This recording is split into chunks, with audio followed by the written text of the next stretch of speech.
Hey y'all, long time no see. Just wanted to come back on here and do an update video. It's been years. I don't think I've uploaded a video since 2021, man. Wow. Yeah, it has been years. This channel was originally meant to just document my journey on becoming a nurse, and I have recently been looking through them and just watching how far I've come. If y'all haven't done this, I recommend doing it. Document your journey so that you can look back one day and just be like, wow, I really did that. I really did that, and pat on the back for me. So yeah, if you're going through the nursing school journey right now, my hat's off to you. You can do it. You can make it. You can do it. Okay. And I'll be here to motivate you. I want to turn this into a motivational channel. I mean, I'm no longer future nurse D. I'm a nurse. I'm a whole nurse. I'm in this. We did this, I'm licensed. I renewed my license too, so I'm a whole nurse now, registered nurse. And so where have I been? Last time I left you, excuse the nails, I'm gonna get them done soon. But last time I left you, I was working for a health insurance company. I was an appeals nurse, and I was so happy about this new opportunity to get to work from home. Rewind a little bit. I was working at an inpatient facility, and I was working on a med-surg floor, but a little short of my year. I was also in the residency program, the new grad residency program. Little short of hitting my year, I went on a road trip with my family from California to Texas, and my dad ended up having a seizure out of nowhere in Arizona. So we had to stay there for a few days, kind of delayed us a little bit. And my dad really had a seizure for unknown reasons. No one could tell. We do know that he was in a 2-week window from when he took, his COVID shot. So that was a possibility. I discussed it with one of the ICU nurses, but at the time the doctors were not having any of that talk. They were pro COVID vaccine. Now you can find many videos where doctors are like, maybe, maybe it is the cause of these things, but I'm not an anti-vaxxer. I didn't get to take the vaccine. At the time that I left the hospital, that's when they were rolling it out and having nurses, the medical professionals take it, but I never got around to taking it. It was sort of like a sit and wait and watch, other nurses who took it, see if they go crazy or whatever happens. But I'm not an anti-vaxxer, but I'm also not somebody that just shuts down people for thinking that maybe the cause of certain ailments is the COVID vaccine. I'm open-minded. I'm open to education, open to learning. So, but anyway, that's what happened to my dad. And then I had also applied for a work from home position, doing appeals for California for a health insurance company that's countrywide in the United States. And I got the position and was grateful to transition to that so I could be more available for my dad. So as an appeals nurse, you process you're on production, which means that you have a set amount of cases or appeals to do per day. For me, in our unit, it was 5 to 6 appeals. You had to have reviewed them, send them to the doctor, send your recommendation to the doctor, close out the case with an approval or denial, and that's it. But you have to do that, about 6 of them per day. And I know on the surface this seems easy to do, but it's not, because one of the factors depends on how many pages of medical records you get sent. They can send you the world. Like, they can send you from birth to today, for a 78-year-old woman. They send you all the unimportant information that has nothing to do with what they're appealing for. Like, they could be appealing for an MRI and they'll just send you 5 years worth of medical records. You know what I mean? And stuff that's just not pertinent, for when the lady had a baby up until her sprained ankle, They just throw the whole book at you, and you have to shift through everything. You have to paginate, however you want to say that damn word, which means page 5 has labs, and then page 2056 has her office visit from 2010. You have to do that for the doctors, so it takes some time. Aside from that, you also have to figure out what rules and regulations or state regulations or guidelines, internal guidelines that apply to the specific CPT code and service. So lots of things that go into it. Over time, it starts to get easier for you and you develop a flow. What I like about it is it's very, you work independently. Very rarely will you get bothered unless, oh, unit meeting, something changed in procedures. Our guidelines have changed. We want you to do this certain way. But anyway, I enjoyed the job and I became a lead a year ago in February. The lead that was there became manager. Our manager left. The manager that hired me, she went to another unit. The lead became a manager, first time being manager, and I became lead. Basically, I supported the team. I was no longer on production. I provided training for incoming nurses on how to do appeals and payment disputes and concurrent reviews and just different types of reviews. In that role, I really didn't feel as though I was fulfilled. I was taking a lot of time away from my kids. I wasn't there for them as much. I wasn't there for my dad anymore, and he kept getting sick on and off. But I still sacrificed for this job. I was there when I didn't need to be. We became non-exempt employees, salaried, non-exempt. And so, which meant that we had to clock in. And they said it was the law in California. So a lot of us felt like we weren't treated as professionals anymore. Granted, you get overtime pay. They made it a point to not offer overtime and instead make you feel guilty for not completing your work within an 8-hour time frame. So the same things that they do at the hospital is what they were doing to us as work from home nurses. But anyway, I also didn't feel like I was getting to learn all of my job. The lady that became the manager, it felt like she had a hard time delegating that to me. So I was stagnant. I didn't grow. And I didn't fight for this. I would offer, but me being older, I don't fight with people much. Like, if I say something to you one time and all you want to do is argue, I don't have time for you. I really don't. Like, and that's what I felt was going on. Like, I would tell her, hey, can I do it? Hey, why don't you let me do it? And then she'll do it herself later again and again and again. And it's like on my reviews, she would put that I'm doing great. But every now and then she would insert something into a conversation that made me feel like I wasn't doing my best. So if you ask the nurses that I trained or the nurses that I work with on our team, they would tell me that I'm doing great and they love working with me. But if you ask my manager, she would say things like, oh, good that you're doing that. So now I can tell my boss that you're doing something. And I'm like, wait a minute, does she think I don't do anything? And she'd be like, well, she's hinted at it. It was like the weird comments like that. So it made me feel like she was being two-faced, like she kind of knew that she wasn't giving me the resources or the tasks needed in order for me to grow, but she wouldn't be transparent with her own boss, And I was professional. I didn't argue with her about that.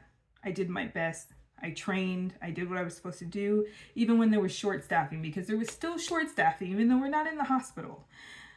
Nurses would leave willy-nilly. This wasn't as an important job to them as bedside, is what my opinion was. And I would be needed to fill in the gap. I wasn't supposed to be on production, but a lot of times I would find myself on production to fill in that gap. And, whatever it takes for the team, be a team player. And I did that until recently when it just got too much. Most of the team left. Like, there was like 6 to 7 nurses on this team and they all left.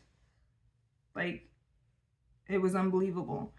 And so I had no choice but to be put back on production. And we also had one other nurse who was a temporary nurse doing payment reviews. So she had no idea how to do appeals.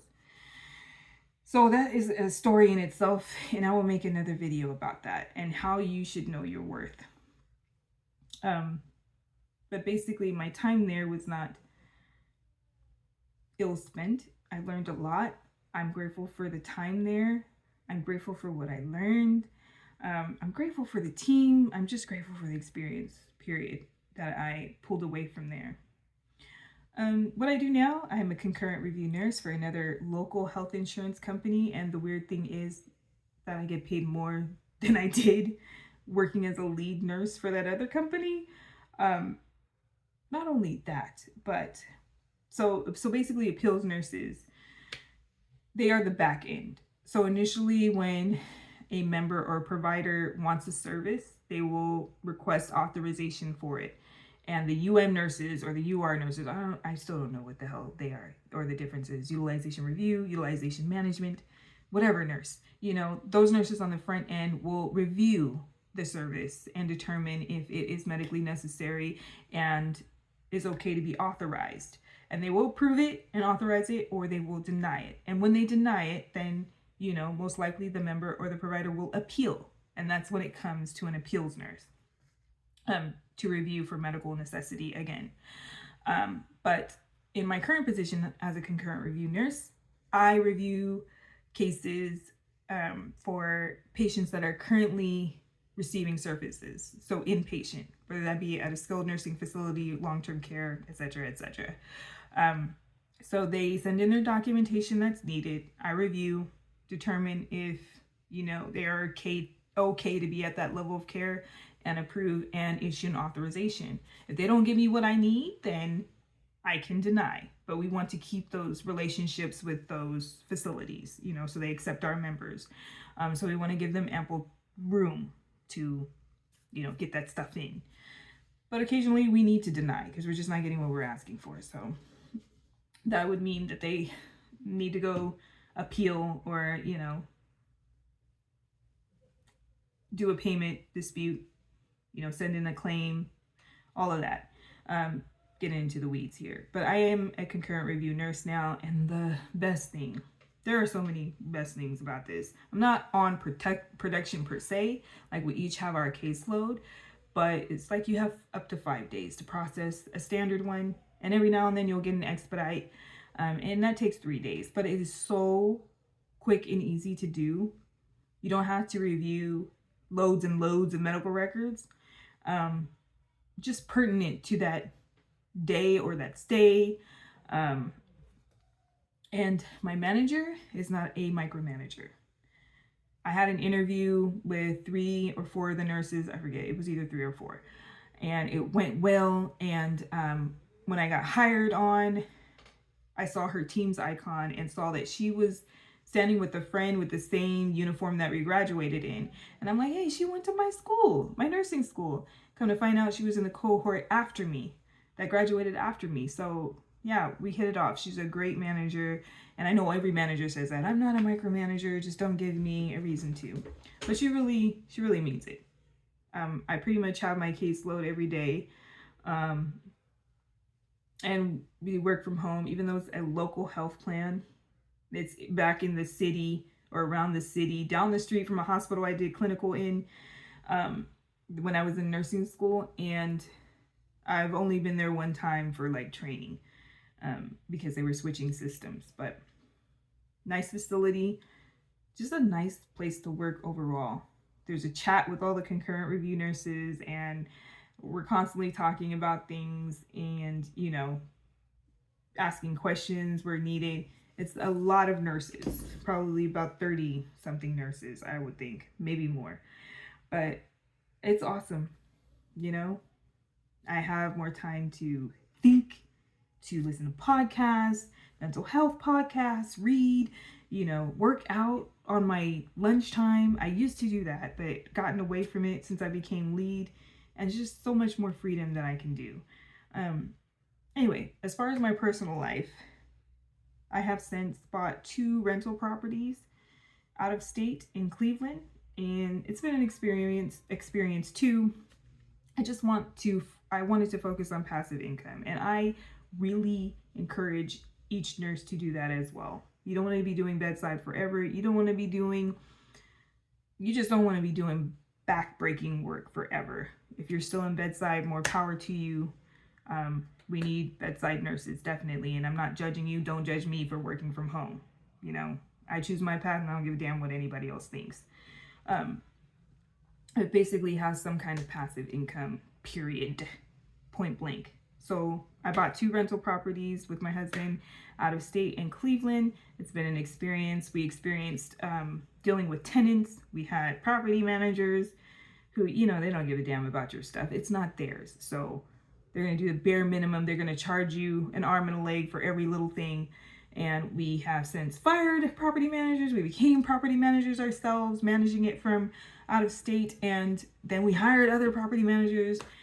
So yeah, that is a learning experience too. Working with a real estate agent from out of state, being a property manager out of state, lots of things that I have learned from that experience. And I have since rethought my whole plan for real estate investing. Still want to be a real estate investor, but I'm going to switch that up and focus more on California soon. Other than that, I have lost weight, I have gained weight, I have lost weight. I went on the keto plan and was successful in that, trying to get my weight down, and then went for an abdominoplasty surgery. My abdominal muscles were jutting out. So I had 3 kids. I have 3 kids, 3 babies, 2 years apart, and it just did a number on my abdominal muscles. They were jutting out and they were separated. Recti diastasis or diastasis recti, whatever you want to call it. There's a massive separation, and had lower back pain as well every now and then. It looked like I was pregnant. So I underwent that surgery and it was successful. I had that surgery last April. No scarring, very minimal post-operative pain. I had asked the doctor before the surgery, is it okay if I forgo taking all the opioids for the pain? He was like, yes. And I was like, can I take gummies? You know, CBD, THC gummies? He was like, yes. In fact, I encourage you to. And I didn't want to take the opioids because I didn't want to chance the constipation if I needed the opioids a little bit more than usual. But magically, just the gummies kept my pain down, and I recovered nicely, and no, keloids developed. Scarring was typical. I healed really nicely. And in fact, I do have my 1-year follow-up coming up in June. Had to push it back a few times. Aside from that, I have since turned 40.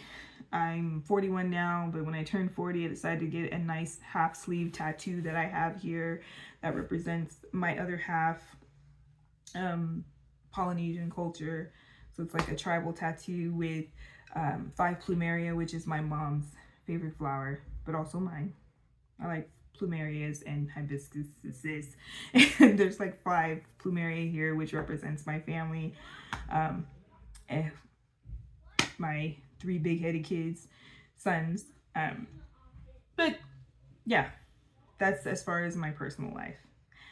But going back to nursing, will I go back to bedside? No, not willingly. I don't have any desire to go back to bedside. It's just not for me. I am a person that has high anxiety. I am a person that gets irritated when, something comes in when I'm trying to focus on one thing, and something else needs your attention. That's irritating to me. And I know with bedside you should be able to deal with that, but I know myself. I can't deal with it.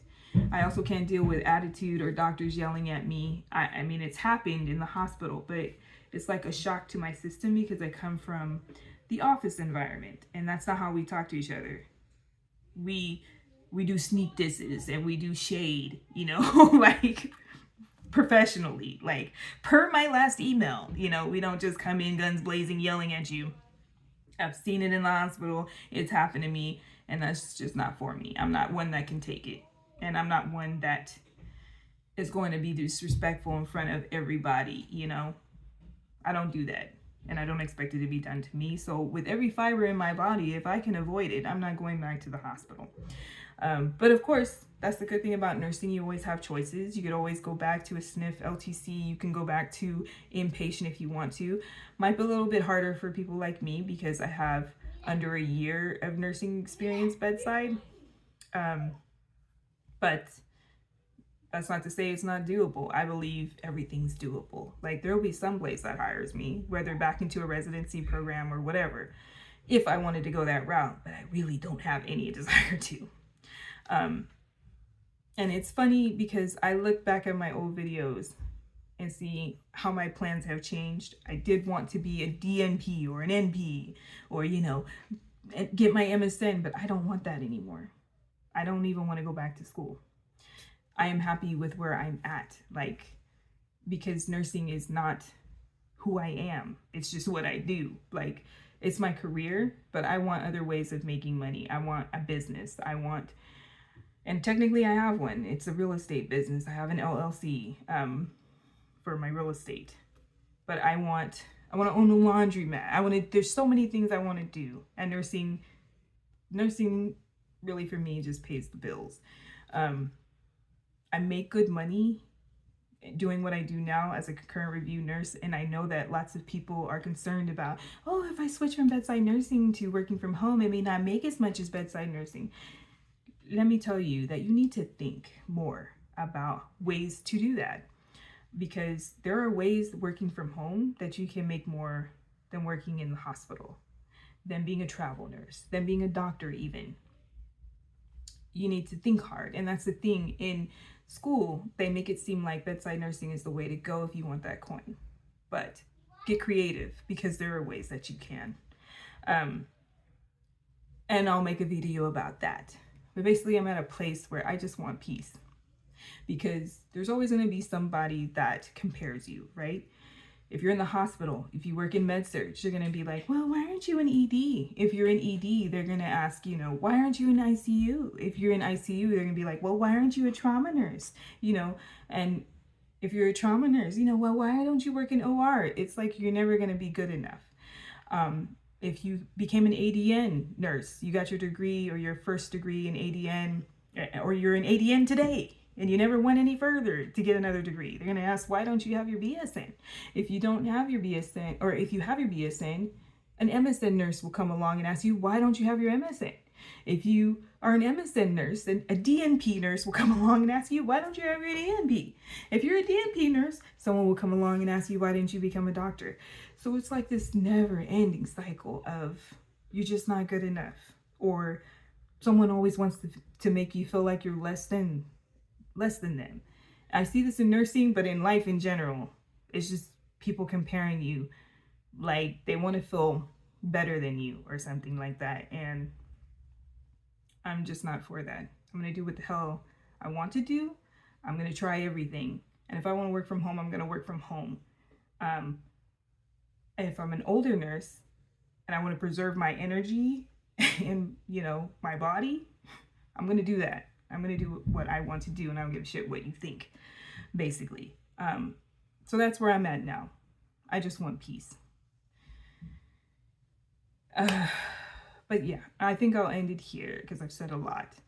But this is just basically an update on where I have been.